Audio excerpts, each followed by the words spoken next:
Good evening everyone, welcome back to my YouTube channel. और आज हम बात करने वाले हैं कि मार्केट में क्या मूवमेंट रहा।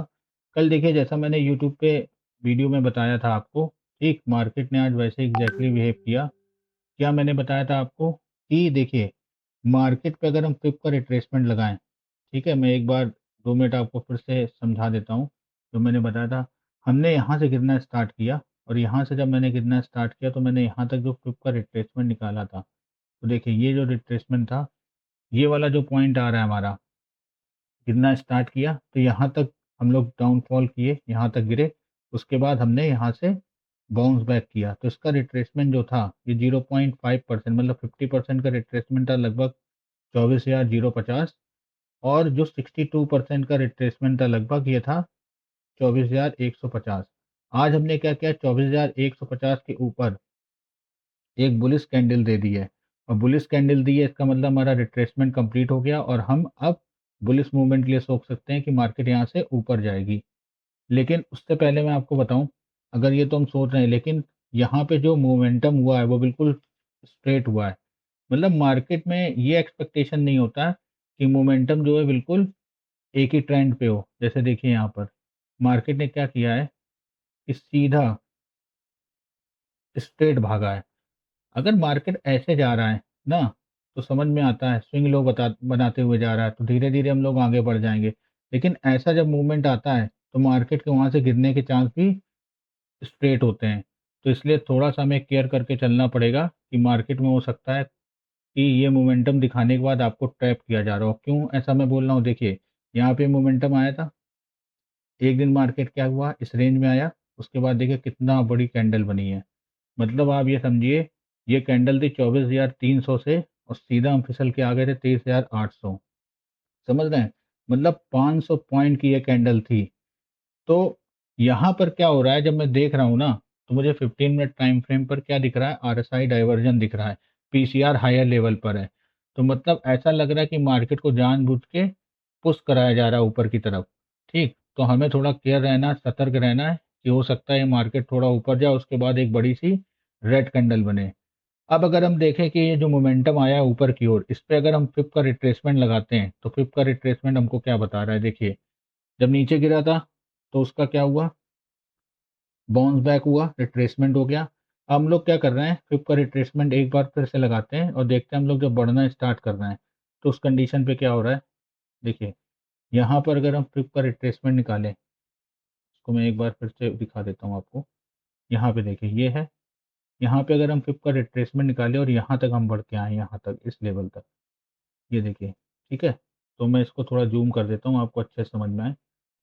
अगर हम फिप का रिट्रेसमेंट लगा रहे हैं तो मुझे क्या समझ में आ रहा है कि जो तेज़ी हमने बनाई है, उसमें अगर हम देखें तो एक नीचे से जो हमने बुलिश प्लान किया उसका एक रिट्रेसमेंट जो है, ये 0.38, मतलब ये वाला लेवल है। ये वाला लेवल कौन सा है, 24,050। यहाँ तक हमको रिट्रेसमेंट करना चाहिए और उसके बाद ये वाला लेवल है ना, 24,000 का लगभग। तो यहाँ पर हमें क्या करना चाहिए, एक रिट्रेसमेंट करना चाहिए, तभी ये मार्केट जो बुलिश मोमेंटम है सस्टेन करेगा। एक बार हम लोग यहाँ पर आ जाएं, उसके बाद फिर मार्केट ऊपर चला जाए। ऐसी मेरी प्लानिंग है, बाकी आप अपने अकॉर्डिंग कर सकते हैं। अब मैं इसको हटा देता हूँ, मैं इसको एक बार हटा देता हूँ, फिर मैं आपको समझाता हूँ। मैंने ये भी डिस्कस किया था आपसे कि मार्केट में क्या हो रहा है। ये मैं हटा देता हूँ, फिर रिट्रेसमेंट देखिए, मैंने क्या किया था आपको कि एक यहाँ पे ट्रेंड लाइन बन रही है, ये देखिए, ये ट्रेंड लाइन बनी, ठीक है, ये ट्रेंड लाइन बन रही थी, ये। और मैंने क्या बोला था, अगर इस ट्रेंड लाइन का ब्रेकआउट होता है और मार्केट क्या करता है, इस ट्रेंड लाइन को रिटेस्ट करता है, तो फिर हम बिल्कुल निसंकोच बुलिश मूवमेंट सोच सकते हैं कि मार्केट ऊपर जाएगा। लेकिन क्या हुआ, मार्केट ने तेजी से क्या किया, इसको ब्रेक कर दिया, गैप अप ओपन हुए हम लोग, और ओपन होने के बाद मार्केट यहाँ पे सीधा यहाँ पे गैप गैप अप हुआ और ये हम लोगों ने क्लोजिंग दी है 24,250 की। अगर मार्केट को सीधा भागना, मतलब मार्केट सस्टेन नहीं करता है, रिवर्सल के चांस बहुत ज़्यादा होते हैं, मार्केट एकदम से गिर सकता है। अगर मार्केट को ऊपर जाना है तो आई वांट कि भैया आप जो है ना, ये जो 0.50 और 24,000 इस रेंज में आकर एक बार रीटेस्टिंग कर दो। जैसे ही रीटेस्टिंग कंफर्म होगी, फिर का रिट्रेसमेंट भी हो जाएगा और उसके बाद मार्केट फिर ऊपर जा सकता है। ये लेवल हम लोग टच कर सकते हैं 24,600 का। ये मेरी एक्सपेक्टेशन है कि कल के दिन मार्केट इस टाइप से अगर कर देता है तो एक हमारे लिए आने वाले टाइम में बहुत अच्छा होगा। तो अगर कल के लिए मुझसे आप कैंडल पूछो तो मैं ये एक्सपेक्ट करूँगा कि एक रेड कलर की कैंडल हमको मिल सकती है, इस टाइप की। अगर गैप डाउन होता है और यहाँ पे सपोर्ट लेता है तो ग्रीन कैंडल मिलेगी, और गैप अप होता है थोड़ा बहुत फ्लैट ओपनिंग होती है तो एक रेड कैंडल मिल सकती है। और मैं गलत भी हो सकता हूँ ना, लेकिन मैं ऊपर का इसलिए नहीं सोच रहा हूँ क्योंकि आज जब मैं 15 मिनट टाइम फ्रेम पर ग्राफ चेक कर रहा था तो मुझे क्या दिख रहा था, पीसीआर हायर एंड पे, उसके बाद क्या आरएसआई डाइवर्जन बन रहा है, मार्केट बहुत धीरे धीरे ऊपर जा रहा है। मतलब मार्केट की रेंज जो है ना वो बहुत छोटी होती जा रही है। तो चलते हैं हम लोग 15 मिनट टाइम फ्रेम पे, वहाँ देखते हैं क्या ऑब्जर्वेशन बन रही है, उसके अकॉर्डिंग हम लोग प्लान कर लेते हैं। देखिए 15 मिनट टाइम फ्रेम पर जब मैं आ रहा हूँ तो मुझे क्या दिख रहा है, ये आपको देखिए एक पैटर्न, चैनल पैटर्न दिख रहा है ना, ब्लू कलर का। मार्केट आज क्या कर रहा है, इसी ब्लू चैनल पे मूव कर रहा है। अब मेरी एक्सपेक्टेशन क्या है, देखिए अगर मार्केट यहाँ पे, देखिए मार्केट ने क्या किया, यहाँ पे रिजेक्शन लिया, ठीक है, यहाँ रिजेक्शन लिया मार्केट ने, यहाँ रिजेक्शन लिया, उसके बाद मार्केट ने यहाँ सपोर्ट लिया, यहाँ सपोर्ट लिया, यहाँ सपोर्ट लिया। क्लोज होने से पहले जो है ना ये एक हैमर कैंडल बन गई है। तो मेरी एक्सपेक्टेशन क्या है, मार्केट यहाँ तक जा सकता है, यहाँ से नेगेटिव पैटर्न बनता है तो मार्केट फिर इस चैनल में जा सकता है, और ऐसे मार्केट इसको, ये जो लेवल है 23,361, मार्केट यहाँ तक अप्रोच कर सकता है। मतलब इस चैनल पे ये जो है रेजिस्टेंस है, ये मैंने पीछे हिस्टोरिकल डेटा से निकाला, अभी मैं आपको समझा दूँगा ये लेवल मैंने कैसे निकाला है। क्योंकि मार्केट जब 23,500 का अप्रोच कर रहा था तो यहाँ पे उसने रेजिस्टेंस लिया था, बाद में इसको सपोर्ट बनाया। तो मैक्सिमम मार्केट 23,350 तक या 361 तक जा सकता है। अगर मार्केट ने क्या किया, इस चैनल पैटर्न का ब्रेकडाउन किया, मान लिया मार्केट ऊपर खुलता है और इस चैनल पैटर्न पे यहाँ पर नेगेटिव प्राइस एक्शन बनाता है, इस चैनल को तोड़ता है, कोई नेगेटिव प्राइस एक्शन बनाता है तो हम फिसल के 215 पे आ सकते हैं। अब ये 215 वाला जो लेवल है ना बहुत इंपॉर्टेंट है, ये टूटेगा नहीं आसानी से क्योंकि इस पे तगड़ा ओआई लगा हुआ है।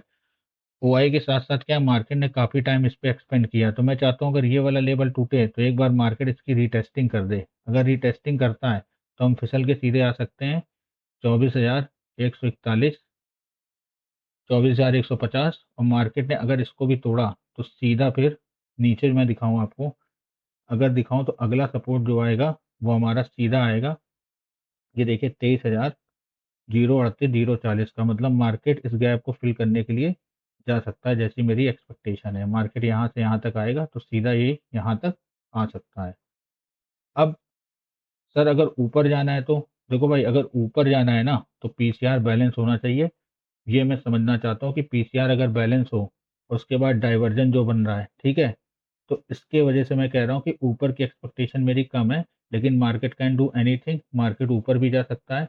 अगर इस चैनल को ब्रेक करता है, मान लीजिए ग्रीन कैंडल से, और इस चैनल की एक रीटेस्टिंग करता है, तो फिर हम यहाँ पे डायरेक्ट अप्रोच कर सकते हैं। अब मैं आपको दिखा देता हूँ ऑप्शन चेन, जैसा मैंने आपको बताया। अगर हम ऑप्शन चेन को देखें, तो ऑप्शन चेन पे अगर निगाह डालते हैं तो हम लोग देखिए, यहाँ पे ऑप्शन चेन अगर हम देखें ठीक-ठीक ओआई कहाँ बना हुआ है, देखिए 24,000 का जो लेवल है, इस पे यहाँ पर 91,000 का ओआई है, ठीक है? और यहाँ पर जो है 37 का ओआई है, ठीक? ये ओआई क्वांटिटी है, मैं इसको एक बार ओआई डेटा पे चेंज कर देता हूँ। अगर यहाँ देखूँ मैं, ओआई लॉट आ गया, ये क्वांटिटी हो गई, ठीक है? यहाँ पर अगर मैं देखूँ, तो मुझे क्या नज़र आ रहा है कि 24,000 पे 91,000 का ओआई है, और यहाँ पर 37,000 का ओआई है। मतलब ये वाला जो लेवल है रस्साकसी का लेवल है ना? अगर 24,000 के बाद देखें ढंग-ढंग का सपोर्ट, तो मुझे सपोर्ट अगर देखने जाऊँ तो मुझे दिख रहा है 49,000 का ओआई यहाँ दिख रहा है। मतलब 49,000 पे अगर हम यहाँ फिसलते हैं, तो हम सबसे ज़्यादा तगड़ा ओआई जो है 49,000 का है। और उसके बाद अगर हम यहाँ पे जाते हैं तो 24,000 हमारे लिए क्या करेगा, इम्पोर्टेंट सपोर्ट का काम करेगा अभी के लिए। क्योंकि मार्केट जो है वो चल रहा है, ये मार्केट यहाँ चल रहा है, यहाँ से समझाता हूँ मैं आपको। देखिए मार्केट जो है ना, यहाँ पर अगर मैं देखने जाऊँ तो अब देखते हैं, ये जो हमारा लेवल है 24,200, इस लेवल पे क्या है देखिए, 92,000 का ओआई इधर है और 72,000 का ओआई इधर है, मतलब इस लेवल को दोनों तरफ से खींचा जा रहा है। उसके बाद रेजिस्टेंस देखने जाएँ तो रेजिस्टेंस हमारे पास देखा जाए ढंग-ढंग का तो 57,000 का ओआई इधर है और सपोर्ट देखने जाएँ तो सपोर्ट मुझे लग रहा है 23,000 24,000 पे होगा। 24,000 पे देखिए कितना ओआई है। 24,000 की अगर मैं बात करूँ, 24,000 में मुझे बढ़िया ओआई दिख रहा है। तो मैं ये बोल रहा हूँ कि देखिए अगर 24,200 टूटता है, तो सीधा हम फिसल के आ सकते हैं 24,050 और अगर मार्केट 24,250 के ऊपर या 200 के ऊपर सस्टेन करता है, तो फिर हम 24,300 के भी दर्शन आसानी से कर सकते हैं। आई होप आपको ये वीडियो पसंद आया होगा। Thank you to watching this. कल फिर मिलेंगे एक नए वीडियो में, ठीक है? अपना ख्याल रखिए। Bye bye, take care.